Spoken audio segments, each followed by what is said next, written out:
So imagine facing the end, but feeling, well, almost cheerful about it. It's quite a thought, isn't it? Yeah, and that's really the heart of our deep dive today. We're looking at Plato's Phaedo, the dialogue about Socrates' last moments. Right, based on the materials you sent over. It's all about his arguments for the soul living on. Exactly. So our mission here is to unpack why Socrates was in such good cheer, as Plato puts it. What were his reasons? And what that might mean for how we see things, Mm. life, Mm. the soul itself. Okay, so where do we start? Socrates saw philosophy as practice for dying. That's a key idea. He believed the philosopher's whole life is basically about trying to separate the soul from the body. Separate it, like detaching from physical distractions. Precisely. To get closer to pure understanding without the body's, noise and needs confusing things. Huh.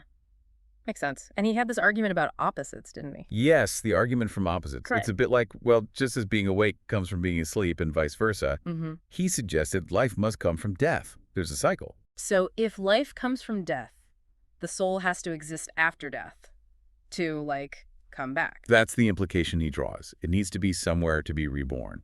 Interesting. Then there's the whole recollection thing. Ah, the theory of recollection. This one's fascinating. Socrates argued that learning isn't really acquiring new information. It's remembering. Yes, remembering knowledge the soul already possessed before it was in a body, from the realm of forms. Those perfect concepts like justice, beauty. Exactly. Absolute justice, absolute beauty, absolute equality, things we don't perfectly see in this world. Right, like you see two sticks that are sort of equal, but you get the idea of perfect equality anyway. That's the classic example. He'd Yeah. say, you recognize that imperfect equality only because your soul remembers the perfect form of equality it knew before. Okay, but his friends weren't totally convinced, right? Mm. Simmias had an objection. Mm-hmm. Simi's brought up an analogy. He said, what if the soul is like the harmony played on a lyre? Okay, so the body is the lyre. Right. And when the lyre is broken, The harmony just vanishes. Poof. So if the body dies, the soul disappears with it. that was Simmias's worry. It ties the soul directly to the physical body. But Socrates had counters. What were they? Well, first, he argued a harmony can't really go against the parts of the instrument that make it. It arises from them. But the soul. The soul can oppose the body, right? Right. It can rule over desires, tell the body no. That's different from a harmony. Good point. And wasn't there something about degrees? Yes. One soul can be more virtuous, more wise than another. But can one harmony be more of a harmony than another? Socrates thought not. Harmony is harmony. Okay. But then Sebes had another concern. Sebes did. His was maybe even tougher. He used the analogy of a weaver and his coats. A weaver makes many coats, outlives them. Exactly. The weaver makes coat after coat and wears them out, outlasting many of them. So the soul could inhabit body after body, outlasting them. But, Sebes asked, what if the weaver eventually wears out and dies with his last coat? Couldn't the soul, after many bodies, eventually perish too? Ugh. That really gets to the heart of it. Does the soul itself wear out? It forces the question of cause and the soul's fundamental nature.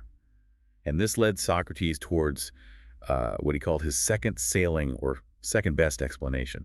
Which involved the forms again? Yes, he moved away from purely physical explanations. Instead of saying something is beautiful because of its color or shape. Which are physical properties. Right. He started saying things are beautiful because they participate in the eternal, unchanging form of beauty. They have a share in beauty itself. Pretty much.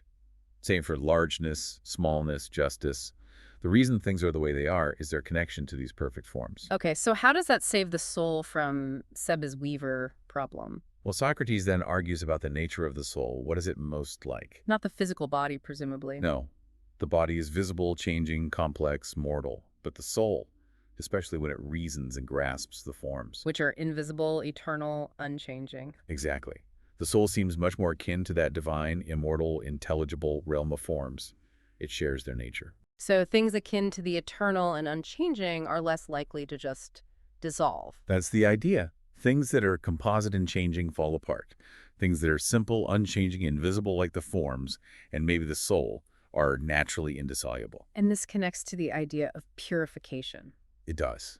The philosopher, by detaching from bodily concerns and focusing on wisdom and the forms, is essentially purifying the soul. Cleaning off the grime of the physical world. Sort of, so that when death comes, the purified soul can ascend to the invisible realm and dwell with the divine, the pure, impure souls still attached to the body are supposedly weighed down, lingering near the earth. Wow. Okay, so putting it all together, Socrates' cheerfulness wasn't just bravery. It seems rooted in these arguments. Hmm. The cycle of opposites, the soul remembering the forms, the soul's nature being like the forms. And the idea that living wisely is preparing the soul for what comes next. Right. A whole philosophical framework supporting the idea of the soul's immortality in its journey. These are definitely, ancient arguments from a very different time. Absolutely. Yeah. But they still make you think, don't they? They challenge us to consider existence in a different way.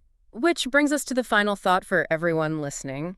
If you really took Socrates' perspective seriously, this idea of the soul's journey beyond the physical, Hmm. how might that change how you view your life right now? Your priorities, your choices day to day? Something to ponder.